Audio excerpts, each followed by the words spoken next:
মোটা বলার কারণে শাশুড়ির গায়ে গোবর লেপে দিল বৌমা। Where are you, my good queen?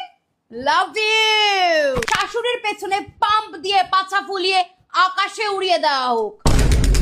ছবি না তুলে দেওয়ার কারণে স্বামীর পাছায় কামড়ালো বউ। Good job. কিন্তু ম্যাম Shut up. ওর একটা পাছাও কেটে দেওয়া হোক, ব্যালেন্স হয়ে যাবে। সময় না দিতে পারার কারণে বয়ফ্রেন্ডের বগলে আগুন লাগিয়ে দিল গার্লফ্রেন্ড। Queen, love you. কিন্তু ম্যাম Shut up.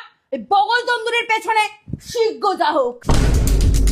ফুচকা না কিনে দেওয়ার কারণে বরের নাকের ফুটোয় তেঁতুলের বিচি ঢুকিয়ে দিল বউ। Good job. কিন্তু ম্যাডাম Shut up. বুইড়ার পায়ু ছিদ্রে পা ঢুকিয়ে দেওয়া হোক। কোলবালিশকে বউয়ের চেয়ে বেশি আদর করায় স্বামীকে নাইটি পরালো বউ। কি এমন পাস কোলবালিশের মধ্যে যেটা কুইনের মধ্যে পাস না?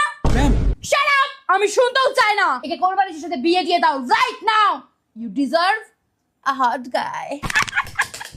হাজা চুলকে বউয়ের চুলে হাত দেওয়ায় আন্দোলন করলো উকুন। Oh my god! উকুনদেরকে বলো বুইড়া লঙ্কা চিবিয়ে খেয়ে দিতে। Boyfriend I love you reply না দেওয়ায় কচু বনে হেগে দিল গার্লফ্রেন্ড। তুই রিপ্লাই দিস না ঢেড়সের পিছে। ও তো ঘুমাচ্ছিল। ওকে উকিলকে বানিয়েছে রে, এসব আমিও করি। Listen queen, you don't deserve কচু বনে হাওয়াহাগি. You deserve a 5-star commode.